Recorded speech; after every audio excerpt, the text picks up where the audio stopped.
Stop, yeah. Oh no, don't give me that one. Have a bit. No, I don't have that one. Look, Savannah, look. The men, see them? Look. Look. Isaac, you look.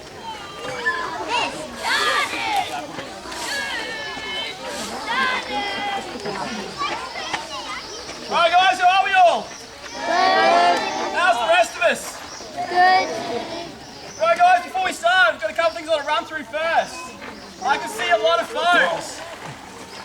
Can everyone get their phone out for me? If you haven't already got it out. Oh wow. And I know there's a lot of social media crew here. Get your phone out, jump onto Instagram, jump onto Billabong Sanctuary, give us a like and a follow. Right. But guys, this weekend we're actually celebrating a really important event. Sunday is World Cassowary Day. So if anyone would like to come down, we're going to celebrate here. There'll be lots on for the kids. We'll have face painters, have extra stuff for cassowary shows. We'll have raffles and everything else as well. So if you'd like to come on down and support World Cassowary Day, all the proceeds we make will actually go back to the C4 Cassowary Foundation to help cassowaries in need. They also do a lot of tree planting and revegetation on cassowary habitat as well. So guys, welcome to Billabong Sanctuary. My name's Mo and I'll take us through for this afternoon's croc show. Got accompanying me today. I have Alex over here feeding Snappy Tom, and I have Nick down here feeding Bonza. So today's show is going to be broken into two parts. The first part, we're going to look at basic evolution, anatomy and physiology of crocodiles. We're then going to take a bit of a move, head on down the track and meet another croc. And this is where we're going to pay attention and focus on a really important topic. And that's how not to die from crocs here in Australia. It's a pretty simple thing, but a lot of people miss the memo and stuff up, and then they become a crocodile's lunch. We'll cover that a little bit later. But when we look at crocs, most people refer to these guys as being a very prehistoric or dinosaur-like creature. Crocodiles have been around for a significant period of time. And in fact, we can actually date back around 200 million years of evolution. Now the crocs 200 million years ago were exceptionally large. They're a big animal. They resemble crocs, but they were not a true crocodile species. It wasn't until around, say, the 125 million year mark we saw the rise of the genus of Sarcosuchus. The Sarcosuchus, again, this group of crocodile-like creatures, they were all large, very crocodile-like, but they were not a true crocodilian species. It wasn't until the 125 million year mark we saw the rise of these guys right here, which we call them the Crocodylus porosus, the estuarine croc, the saltwater croc, or the Indo-Pacific croc. It's an animal with many names. Some are misleading, some are weird, some are pretty bogan. And we'll have a look and break down these names. So, the scientific name, the Crocodylus porosus, it translates to a large pebbled worm. It's a very unusual translation, but let's have a look at this further. Look at the crocodile's back. We have these things called osteoderms, and the osteoderm is essentially fragments of bone sitting in the dermal layers of the skin. What this is used for is as they swim, these osteoderms cut the water, and this then depletes the ripple effect. So something like this big fella right here can swim right up to you without a single ripple in the water. The worm, it's kind of a weird name, the worm, but through Chinese mythology, the worm translates to dragon, so it makes a lot more sense calling him a large pebbled dragon. The next name, for those of you Aussies here, you would all know this crocodile is the salty, or the saltwater croc. It's an incredibly misleading name, because 80 to 90% of salties actually live in fresh water. So when you go for a swim in a freshwater environment and something like Riley swims up behind you, scares the hell out of you, and you wonder why he's there. Now, they're called a saltwater croc simply because they have a salt gland, so they can go into salt water. But their preferred habitat is estuaries, river systems, billabongs, lakes, all that kind of stuff, where the fresh meets the salt, the brackish environment, and then goes up into fresh water. And the last name, is the Indo-Pacific croc, and that simply just means these guys are not an endemic species to Australia. They're found up through the Indo-Pacific region. So, as time progressed, we saw these guys came about at 65 million years, but they actually gave rise to many other species. And in fact, this one species of animal is responsible for over 10,000 individual other species that evolved over a period of time. They gave rise to the croc species we have currently today, which in fact, we have 27 species of croc, including these guys right here. We also have another group of animals that they're responsible for, and this is the avian life, the birds. So on the stick here, predator versus prey, but it's actually its distant cousin, the chicken. So everything from the hummingbird, the finch, really fine, dainty species, right up to the elephant bird, the moa, really large rat-like species from New Zealand. They all are distant relatives from these guys right here.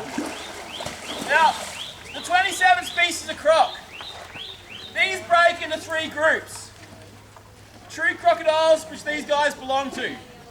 A true croc is defined by a triangle-shaped snout, an uneven dentition in the teeth, and sulc glands. Alligators take up the second group. Alligators are a lot different. A larger, more rectangular-shaped snout. They have an even dentition with the teeth, and they lack a sulc gland. Well done, buddy. Most people refer to the alligators as being an American species. They are found through Florida. However, they are also found through South America and in a place that most people don't realise, and that's China.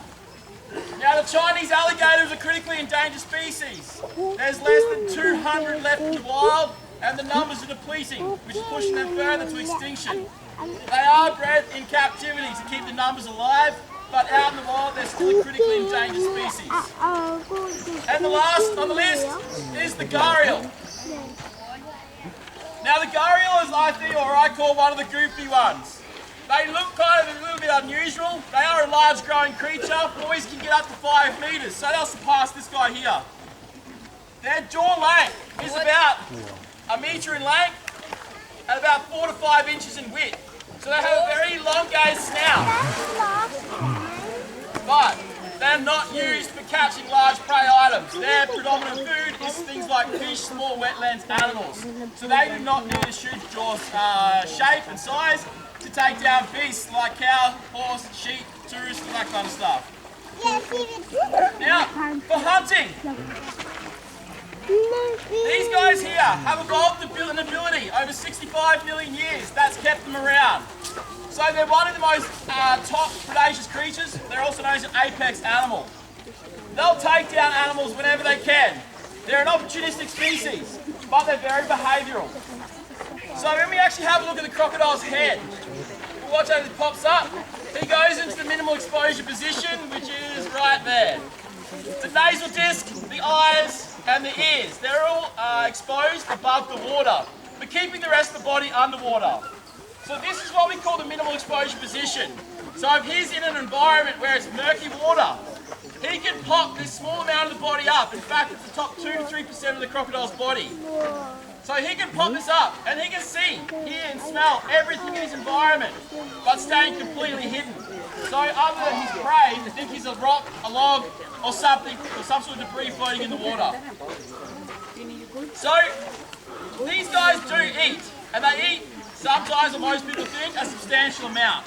They can consume up to 10% of their body weight in a feeding. However, they do not need to eat every day, week, month, or year. They can go substantial times without food. But we'll say he goes for a cow. This cow comes down to the water's edge and goes to drink. It's cautious. It doesn't know what's in the water. So he'll come down for a quick lap and he'll take off.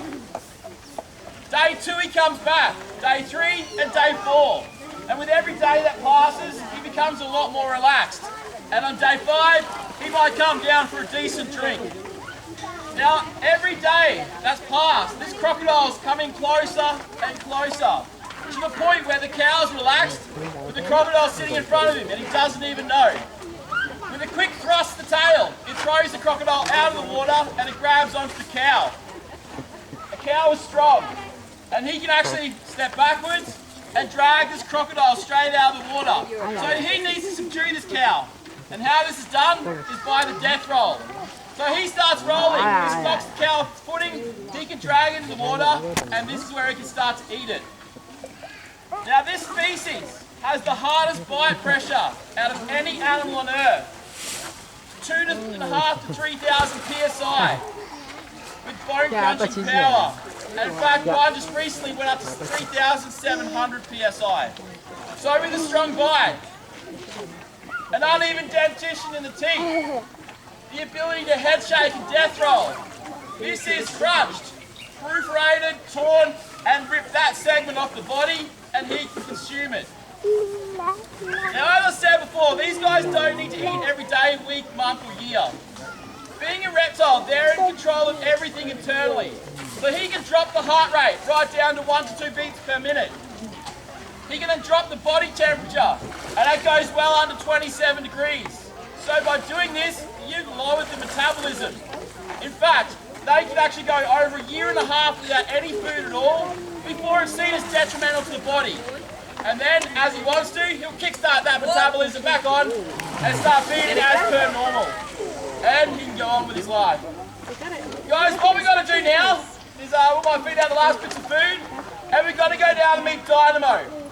So Dynamo is a smaller, a lot more aggressive, and really agile croc. And what we like to do with Dynamo is we like to get him to display his natural behaviours. So we have a cowhide attached to a rope and we let him go for it. And this is where we can actually demonstrate the death rolling behaviours and how he hunts and stalks his prey.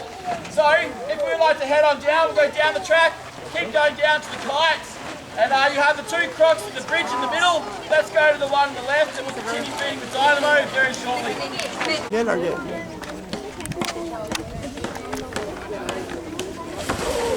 Oh my god. Oh my. That's it, guys. Show's over.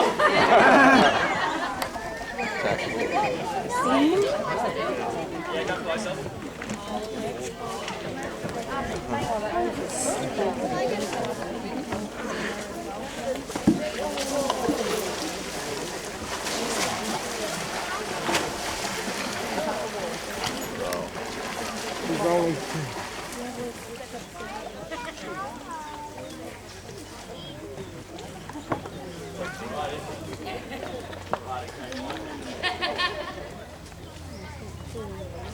Alright guys, this is Dynamo. As I said, he's a faster, more agile male and he does put us out the gate pretty quickly from time to time, including today. But he is exceptionally agile, he's fast. But we've got him on this rope, we'll get him up. And Alex has got to demonstrate a couple of different things with him. I'll keep talking, and if I start running, because the rope's gone limp, it means he's about to try and attack us from another angle. But I'm going to ask you all a simple question. Are crocodiles dangerous? No. Are they? No. Who said sometimes? Love your work. I always say crocodiles are not dangerous, but do you find crocodiles waiting for you outside the pub? No. What about the Coles or Woolworths car park? What about in your house like half the delinquents in Townsville? Yeah. Again, are crocodiles dangerous? No. Yeah. I say crocodiles are not dangerous. However, if you're dumb enough to interact with them, this is when they become a danger. There's a lot of inappropriate things we do that make this guy dangerous. I'm going to rattle off a small list. Swimming with crocodiles, number 1. If you are dumb enough to swim with a crocodile, this is called natural selection at its finest. Paddleboarding, number 2. If you think you're safe on a paddleboard, think again. That is a poor life choice. Kayaking and canoeing. Oh, there we go. True professional, we'll give him a death roll. Excuse me. So kayaking and canoeing. You think you're safe supposed to get a vessel. This old fella went out kayaking in Lakefield National Park 30 years ago. We're still waiting for him to come back. Now, there is a demographic of people that make crocodiles dangerous. So can I please have every single one of you put one hand up in the air? I want everyone's hands up. Ladies, put your hand down. If you're under 18, put your hand down. If you're over 45, put your hand down. The remainder of you with your hands up. If you drink beer, raise it higher. Probably good other alcohol brands too. I'm over 40. Between 18 and 45. Oh, yeah. Chuck a couple of tins under your belt of some recreational substances, and that puts you with the most likely candidates to be killed by a croc. So let's give these guys a round of applause. Whether that be, as fellas, leaders do dumb things. Maybe you have a significant other that pushes you into these dumb things because they clearly don't want to do it. Or maybe it's such courage, and that makes you do these silly things. But either way, we shouldn't be doing this. But I don't like being sexist. Women can die too. And let's go back 7 years ago. The Daintree. Two inebriated females decided to go swimming at 10 o'clock at night. Not me. Chest deep in water. Having a grand old time. Again, the Daintree. Now, one lady that was swimming, she looked at her friend, and her friend said to her in a really calm and composed manner, "I think the crocodile's got me." She watched her friend submerge with a horrified look on her face, and she never saw her friend again. There was no hard hit, there was no splash, there was no surprise hellos. It simply came up, grabbed her around the hip, and dragged her underwater, slowly. And she would have died a horrific death. So, it's not just ladies. A young fella, 21-year-old at a bucks party in the Northern Territory, decided the quickest and easiest way home was straight across the river. He didn't even get halfway. 7-year-old boy in the Daintree, parents were tourism operators. They went down to check their boats in the floods. They arrived, the 7-year-old boy opened the car door and the family dog jumped out of the car and ran for the water. The 7-year-old boy gave chase, thinking he had to save his dog. Unfortunately, a croc launched out of the water and killed the 7-year-old boy instead. These accidents do not need to happen. Every single croc attack is generally preventable. It just comes down to our behaviour and what we're doing. Because I can stand here all day and tell you how dumb people are, and you probably already know it. But that's not going to be very good for any of us. So let's look at ways we can actually make things like recreational activities safe. So who likes fishing? Put your hat back on because it's too hot with it off. Yeah. Recreational event, therapeutic, go out, go beers and spend an afternoon on the creek fishing. Brilliant. I live up in the Cape, come down into work, so I spend a lot of time out around the croc country. I also did croc catching in the Northern Territory for a little while. And this is what you see, and it's mostly fellas. However, I've seen ladies do it too. So I'm not really going to get down in the water, but toe-to-toe with the water.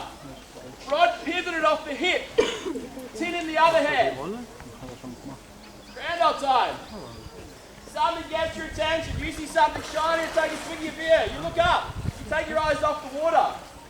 This is a behavioural creature. He knows when you're not watching. He launches out. Now, are crocodiles fast at running on land? No. This guy's a bit different to the other fellas because he's smaller. If you go Krakatoa on the other side, that's 1.1 tonnes worth of fat, big old croc. Me and the big boys, we're the same, like brothers. Short legs and fat and can't run to save ourselves. However, in a position where they can launch out of the water, you saw him launch before, and that was a half attempt. A 4-metre croc. Here's 3.8 metres. He can get his whole mass out of the water in the first second. He can reposition his feet and go a further 2 metres in another second, which places him at 6 metres in 2 seconds. That's an encouragement to run fast. But when you're standing like this and looking up, it's called game over. So how far back do we need to stand to make fishing safer? It's not very far, 5 to 10 metres. That buys you time to run, it not become his lunch. It's not hard. You do not have to stand toe to toe with the water. If you can't cast your line, practice better. Also, if you're fishing, do not stand in the one place. Move. Don't be lazy. Every time you move, that stuffs his attack up. So he has to recalibrate that attack every time he wants to launch. So if you keep going, it stuffs him around. Now, camping. Fishing and camping, they go hand in hand.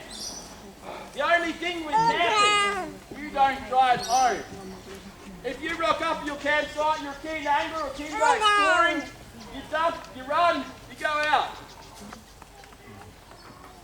You drink all afternoon generally. You come back to the campsite, it's dinner time.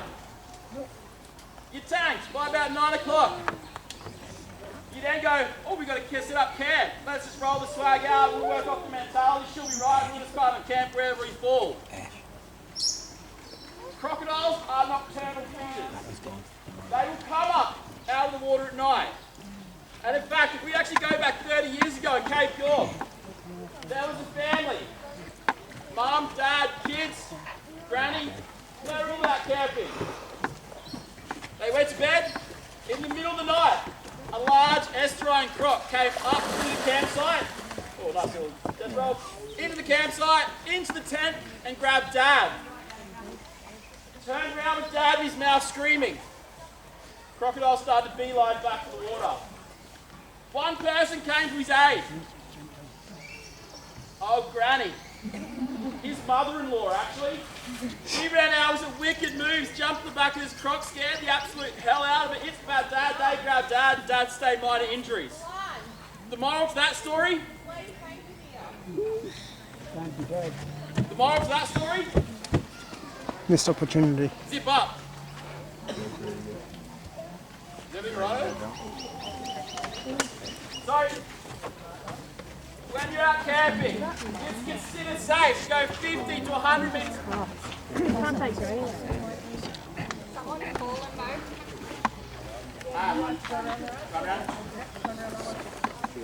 Conscious, unconscious. Is he conscious? Sure, is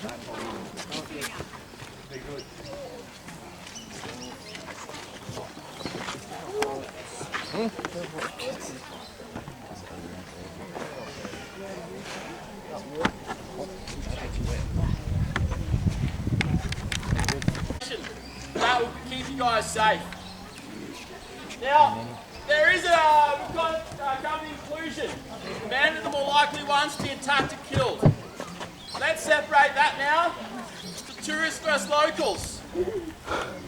Who's the more likely one to be killed by a croc? Either. Put your hands up. Locals, put your hands up. That doesn't equal up, so who doesn't care less? No one's. So, if we actually go back around 10 years ago in Innisfail, 3 hours north of here, there was a young fella, an 18-year-old. He was tuning an English backpacker.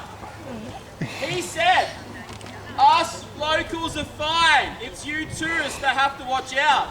And with that, he proceeded to jump into the Innisfail River.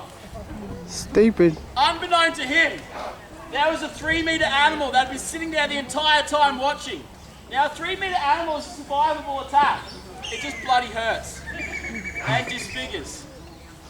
But he was grabbed on the arm. He kicked, screamed, punched, did whatever he could to escape. Luckily for him, he got away. This became big news. It went worldwide. Local guy attacked, Australian guy attacked by a croc who survived. This man travelled the world. There was one really important question that was asked. had you been drinking? With an amazing advertisement for Goon, he said yes, 10 cups of Goon. And that bogan represented Australia at an international level, as sad as it was. But guys, moral of that story is locals. Locals do dumb things all the time. Tourists, they generally have a bit more sense about it because they're scared coming here. But if I could give any one of us one bit of advice to take away from today, as a really important bit of advice for you to remember, use that thing between your ears called a brain, and don't be dumb around the water. And you've just survived the croc attack. You're welcome. There, guys. Does anyone have any questions on the crocs?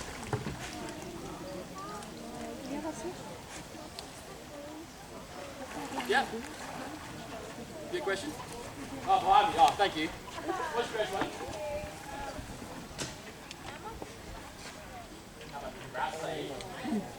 Oh, we feed these guys chickens. They get chicken, they get other meat, little kids, depends what the parents drop off. But no, these guys here, on average, probably eat around 5 kilos of chicken a week. And in fact, if you actually look behind you, the kites up in that enclosure, they eat more food a week than what these guys do. Everything metabolises their food differently. Any other questions, guys? Yep. So anything that comes too close to the water, will they try to attack if they're hungry? Yeah. So, if someone was to break into your house, what do you want them to do? Get out? This is their house. And he wants us to get out. But the only thing is, he doesn't have arms or legs that can either kick or punch or do anything like it. He's just got an amazing set of teeth and a big jaw pressure, and when he bites, that's death. So he's just telling you to get out of his home, pretty much. Any other questions? Crocodiles will never stop growing. Males, from the time they hatch to the time they die, they continue to grow. But they stay up and around that 5 to 6 metres. There was an unofficial record set many years ago at 28 foot 4, 8.5 meters. That was an unofficial record. Then the next one down was Lilong in the Philippines, and he was 7 meters. So that was never officially recorded. And then that leaves us with Cassius, 5.56, and he's the world record holder. And he's down to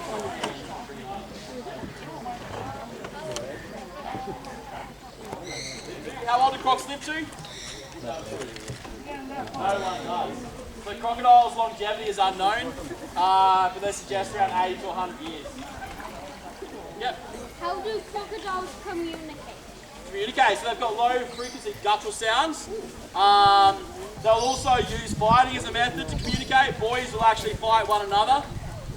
There's many different sounds, so things that we can't actually hear, that they have, they can all hear because their hearing is amazing. One of the most amazing things crocodiles that I've seen with communication is when boys are attracting a female, they'll raise their backs up and they vibrate the water, and you watch these little tiny little fine droplets go up in the air, and it's like this beautiful little water feature. And it's just how that vibration, they shoot the water up in the air. It's probably the prettiest and the most amazing sight you'll ever see. And in 17 years of working with crocs, I've seen it twice. And it was still crocodile bigger than him. Any other questions, guys? Oh, shut up. This little girl yesterday asked me this question, and I would not have a clue how to answer it. I think someone put her up to it because she shouldn't even know what some of the words were. It made me look like an idiot, which is not hard. Yep. My psycho crocodile. My psycho croc we have here.